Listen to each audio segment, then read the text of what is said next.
Bonjour et bienvenue dans un exercice sur la sécurité web pour débutants sur Over the Wire. Donc ici, on va voir comment résoudre le level 28 de NATAF. Tout d'abord, allons nous connecter sur le level 28 de NATAF. Donc on sélectionne le lien, on fait Open une new tab ou ouvrir le lien dans un nouvel onglet. On met le nom d'utilisateur NATAF 28 ainsi que le mot de passe qu'on a récupéré avant. On le met dans le password, on le signe. Et là, on a WAG Computer Joke Database, donc on a une database. Et si on cherche quelque chose, on fait A, on n'a pas de... On voit que ça nous sort quelque chose, mais que en haut là, on a quelque chose qu'on ne sait pas ce que c'est. On a une chaîne mise en base 64. Alors, on a un petit indice qui nous dit que par exemple, là il y a une query. Donc une query, ça veut dire en anglais une requête. Donc ça trouve là, il met directement une requête en dur dans une base de données en MySQL et à partir de cette requête, il nous affiche ce qu'il y a dessus. Donc c'est peut-être une injection qui est possible à faire à partir de ceci. Nous pouvons essayer de la déchiffrer. Donc on copie ceci. On va dans un site qui s'appelle CyberChef. On copie le lien qui a été passé. Donc une fois qu'on a copié l'URL, on cherche l'URL. On va dans URL décode. Donc là, un URL décode, et là, le signe égal, ça ressemble à du base64. Donc on fait base64. Et là, on a quelque chose d'intelligible. Donc on ne sait pas trop ce que c'est comme chiffrement. C'est un peu bizarre.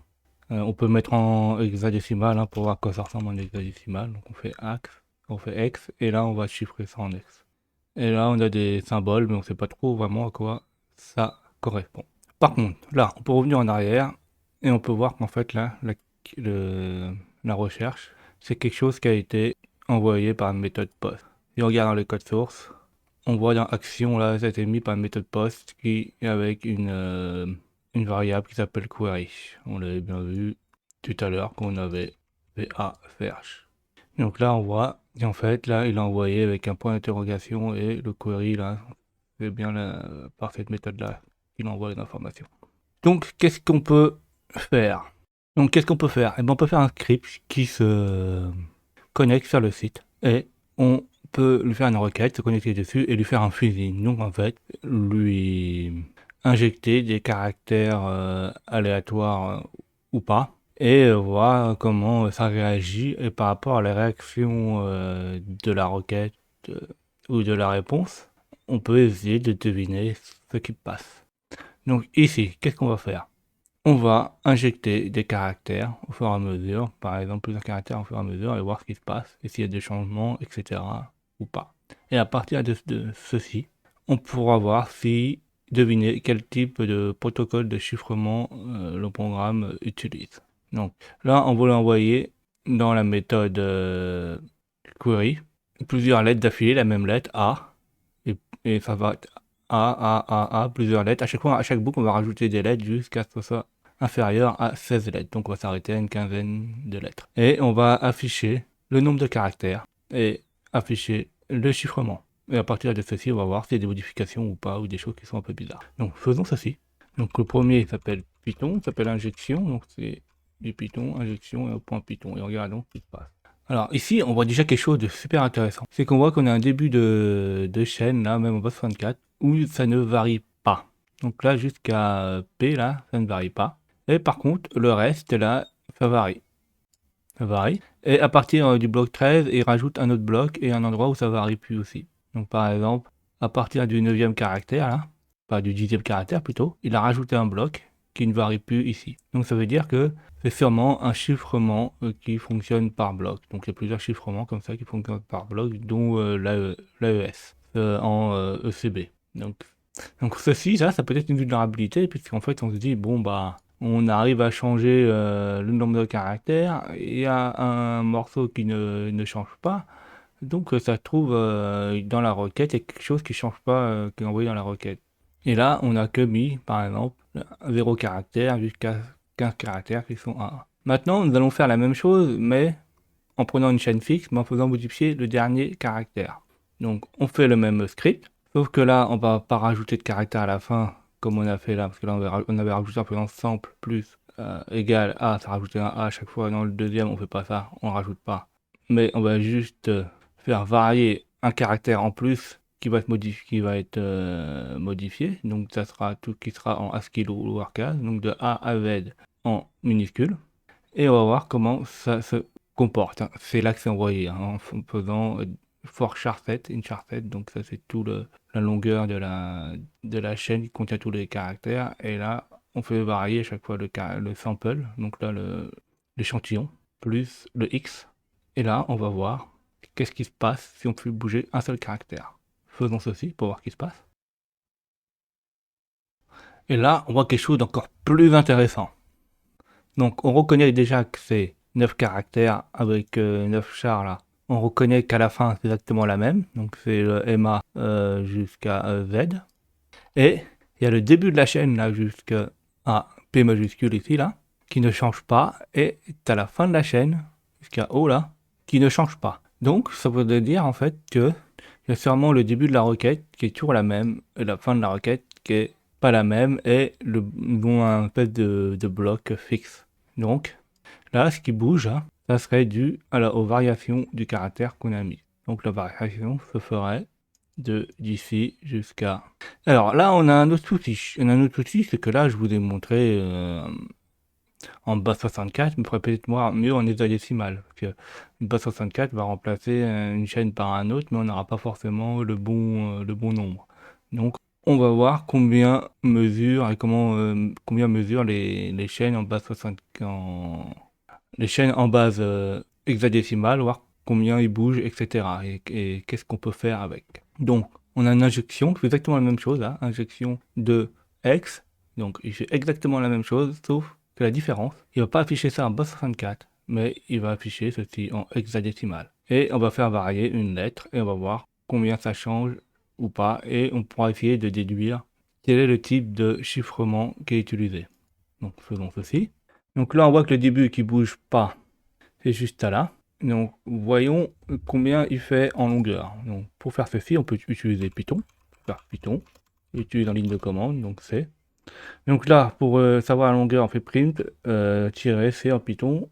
Non, on fait Python C, et après on fait entre parenthèses, entre double cote, on met ce qu'on veut exécuter, donc on met print. Après on veut mettre la longueur, donc on met la longueur, on met length entre parenthèses, et dedans on met la chaîne. Et après on exécute ceci. Donc là on voit que ça fait 64. Alors, il faut faire super attention, c'est de l'hexadécimal, donc c'est codé sur, en fait, un code ASCII est codé sur 8 bits. Et un nombre comme ça fait... une lettre, ça fait 8 bits. En fait, ça, on peut le regarder si on regarde la table ASCII. Pour montrer ceci, man. Et là, on voit par exemple une lettre. Par exemple, je prends la lettre C majuscule, on voit que c'est 43 en hex. Donc, il faut diviser par 2 le résultat pour avoir la bonne valeur. Donc ici, si par exemple on a 64, en fait, c'est un bloc de 32. Maintenant, regardons la même longueur, mais du départ, ça va être intéressant pour nous, parce que ça va faire une injection, au prochain changement. Donc là, on a un autre bloc. Donc là, on va prendre le premier bloc qui a changé et le bloc qui n'a pas changé du début. Donc, il manque la chaîne de caractères. On colle.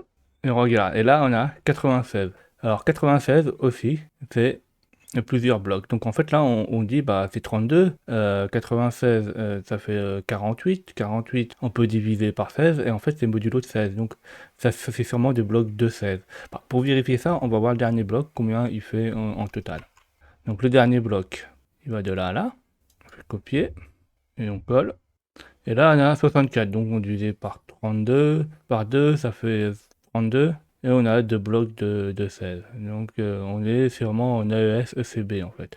Et donc ça permettra sûrement d'injecter quelque chose dans le code sans connaître la clé. Parce qu'en fait on a eu des répétitions, on a eu des informations importantes. Donc ça a un nom en fait. Qui nous permet d'injecter du code comme ça à partir d'un code clair qu'on connaît, d'informations importantes. C'est en fait on appelle ça un oracle. Donc maintenant on va injecter des caractères spéciaux pour voir si c'est une requête SQL et si dans ces caractères spéciaux, il y en a certains qui pourraient nous servir ou qui pourraient être échappés. Donc regardons ce qui se passe. Donc on va faire exactement la même méthode. On va faire un échantillon ou un pattern avec AAA et à la fin on va rajouter un pattern et suivant s'il y a des modifications ou pas, on va voir ce qui se passe. Donc on fait Python, injection 3, et on regarde le résultat. Alors là, qu'est-ce qu'on a d'intéressant? Là, on a certains patterns qui changent. Normalement, il ne devrait pas changer. Et si ça veut dire qu'il change, ça veut dire que sûrement la longueur du pattern a été modifiée. Donc là, on a vu que pour le double cut, ça a été modifié. Sur un simple cut, ça a été modifié. Donc ça veut dire que c'est soit ça a été échappé, ou soit ça crée une erreur.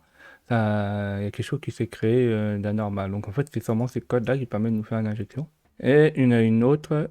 Si on regarde là, on vérifie. Ici, on a l'anti-slash aussi qui a créé un problème. Donc ça, on peut reconnaître quelle valeur ça a été mis. Il suffit de réexécuter injection 1. Là, on avait 9 lettres d'injecter. Non, non, on avait 10 lettres d'injecter là, plutôt. Et là, on se retrouve avec SLO, donc 11 lettres. Donc ça veut dire qu'il y a quelque chose qui a modifié la valeur de sortie ou quelque chose qui s'est passé. Donc là, en fait, on pourra faire une injection. Donc, comment on va faire l'injection? On va se connecter à la session, HTTP base over the wire, et on va faire la requête session. Donc, on fait une S authentification NATAS pour se connecter sur le site. Et là, on va faire, la première chose qu'on va faire, c'est qu'on va créer le début et la fin de l'injection. En fait, c'est tout à l'heure, là, c'était les 48 premiers bits et la fin. Donc, en fait, ça va correspondre à... Donc, de 1, les 48 premiers exercices, vu que c'est juste là. Donc, en fait, là, c'est la requête, le début de la requête SQL jusqu'à la fin des bits qu'on changeait. Donc en fait, c'est notre pattern AAA plus la lettre là qui change, qui va être mis au début. Et après, donc ça, on va mettre ça au début. Et à la fin, là, c'est qui permet de fermer la requête. On va l'ajouter à la fin. Et entre les choses, là, entre la requête, là, on pourra injecter notre code. Parce qu'on sait combien est le bloc de chiffrement. Et comme en AES, EBC, ils utilisent exactement la même clé sur le même bloc, on peut injecter un autre bloc et il va être chiffré. Donc, comme j'ai dit là, donc là, il va récupérer l'URL, donc les données de l'URL qui a été là, toute l'URL. Ici, URL lib parse une coteur URL split. En fait, là, il va couper l'URL à partir du premier égal, là, query, et il va récupérer que notre chaîne là, qui est chiffrée en base 64 et AES. Une fois que ceci est fait là, il va décoder cette base 64 et ça va être mis. Une fois que ça va être mis, ça va être découpé en deux. Donc on va prendre un côté les premiers 48 bits et après on va prendre la fin. Donc en fait 48 bits, on a vu tout à l'heure c'était 96 divisé par 2. Et à la fin, on prend le reste. Une fois que ceci est fait, en fait, là, il faut juste générer notre injection. Et notre injection, en fait, on va faire un SQL. Donc, on va mettre 9 espaces plus un union all select from user et tiret. En fait, là, c'est un espèce de padding qu'on met pour que ça tombe pile poil dans les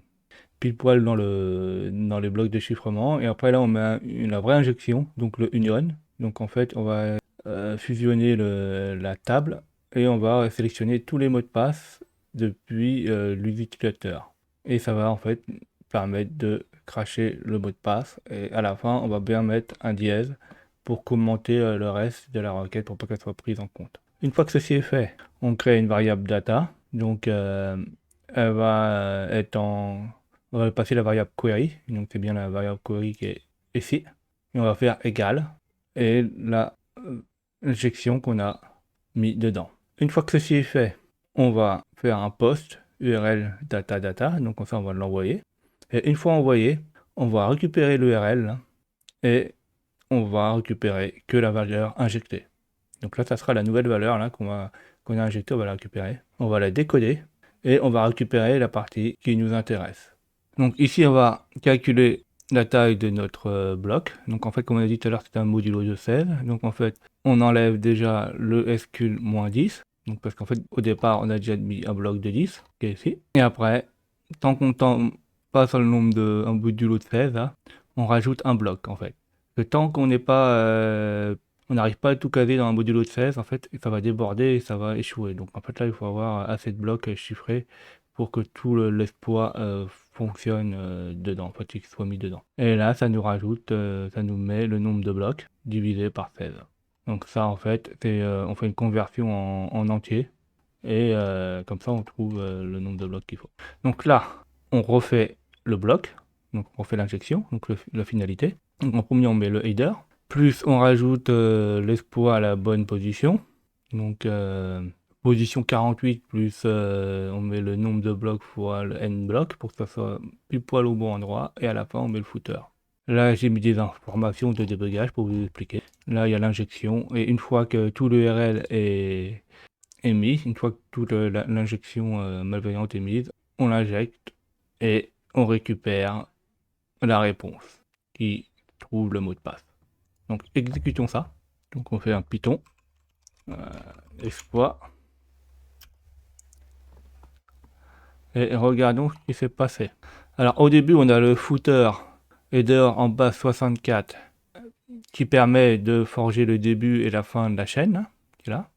Si on convertissait ça en hexadécimal, on retrouve vraiment celui-ci, mais avec les 10 caractères, avec les 9 caractères espace. Non, c'est 10.